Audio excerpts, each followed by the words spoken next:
The Line 6 Helix has been a staple of my guitar tone for over 2 years now and has truly been the be-all, end-all recording solution for me. I use it both in the studio and when I'm performing live. More specifically, I use the Helix rack when I'm at home and the Helix LT when I'm gigging. Now, I love the Helix LT. I think it is the perfect blend of both cost and interconnectivity. The only thing I'm not the biggest fan of though is that it is slightly less flashy than its souped up older brother. But what if I told you that you could make your Helix go from looking like this to looking like that? If you're big into the Line 6 community, chances are you've heard of Chad Boston. For those of you that don't know who he is a super awesome guy who is one of the admins of the Line 6 Helix family Facebook group, of which you should totally join, link is in the description. And he also runs a website called gearbyceba.com where he sells all sorts of goodies for your Helix, including screen guards, foot switch toppers, and of course, skins. Ordering one is super easy and you can get them in a variety of colors as seen here. You can even get super fancy with it and get one with your own custom image printed on it. How cool is that? Now, Chad already has an excellent video on his YouTube channel going through the entire process on how to install one of these skins. So you might be thinking to yourself that I'm pretty much ripping him off by regurgitating the same information. And to that I say, of course I'm ripping him off. I'm a YouTuber. Unoriginality is in my DNA. But seriously, I'm just honestly stoked on this product and I want to be able to share it with as many people as possible. Now, he also sells a connection tag kit which includes a bunch of colored jack nuts and label tags, which makes getting your Helix all set up and ready to go for a gig a snap. No more accidentally plugging into the wrong jack when you're frantically trying to get ready to play a show. So I decided to get one of these kits as well. So in the box, I got a tuner for some reason, all the colored labels and jack nuts of the connection tag kit, and of course the skin itself. I decided to get it in intense blue because it reminded me of my favorite blue hedgehog.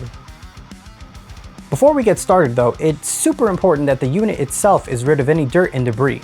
I hit it with a bit of canned air and wiped it down with some Windex glass wipes. This stuff is great because it doesn't damage the finish of the Helix and it doesn't leave too much moisture behind. Before we start just straight applying the skin, we're going to use an X-Acto knife and start cutting away all of the excess backing paper. This is going to make the installation process much easier. Right now, I'm working on my kitchen table, so I use the cutting board as a cutting surface so I don't damage the table. Now, you're going to want to take your time with this. The last thing you'd want to do is to cut right through the material and ruin your skin. After we're done with that, we're going to start peeling back the bottom of the skin just enough so that we expose where the bottom row of buttons would poke through. Then you're going to want to cut the backing paper to about where the top of those buttons would be. Now it's application time. The easiest way to do this is to flip your Helix so that all of the connectors are facing towards you, and now you'll simply just start lining up the buttons with the holes and apply the skin. Now, this can be kind of tricky and it's going to require a lot of patience if you want to do this right.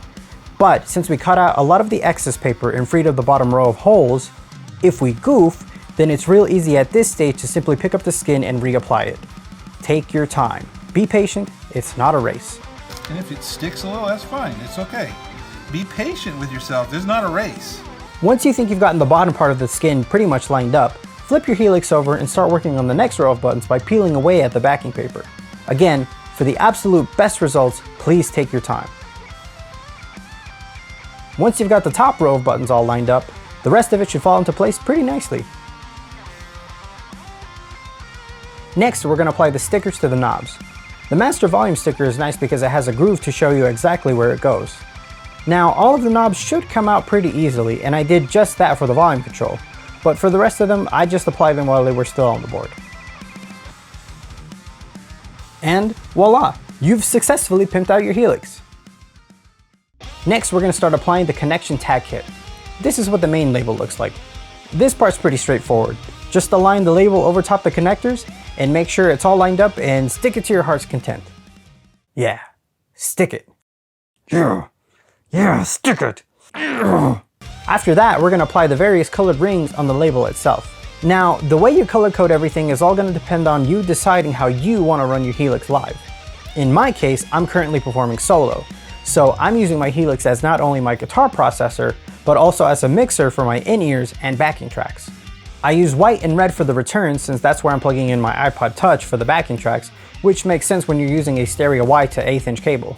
I made send 1 yellow and send 2 blue just so it's easy to differentiate the two at a glance. I'm using send 1 for my unaffected guitar signal to get to front of house, and send 2 has that same signal but with no cab sim, so I can run that into a power amp, feed that to a cab, and get some stage volume. And finally, I made the phone's output green as that's the output I use for my in-ears. If that all seems confusing, I'll be making a future video where I go through my entire live rig and how I route everything in the Helix, so make sure you're subscribed so you don't miss out on that. But again, you can color code this to however it fits your applications. After that, we're going to switch out the old jack nuts with the corresponding colored ones. This is pretty easy to do too. I used a small pair of pliers with minimal effort to take out the old jack nuts and use those same pliers to gently tighten down the new ones. The last step now is to color code your various patch cables and whatnot that you would use to hook up your Helix so that it matches with the jack nuts that we just switched out. Congratulations! You've successfully made your Helix both unique and easy to set up at a show. I want to give a huge shout out to Chad Boston for providing such cool and useful products. He did not pay me to make this video or say any of this. I just thought that these products were too cool not to share with you guys. If you're interested in doing this to your own Helix, be sure to go to gearbyseba.com and peruse the site for all sorts of goodies. For more guitar videos like this one, head over to my channel, hit subscribe, and I will see you next time.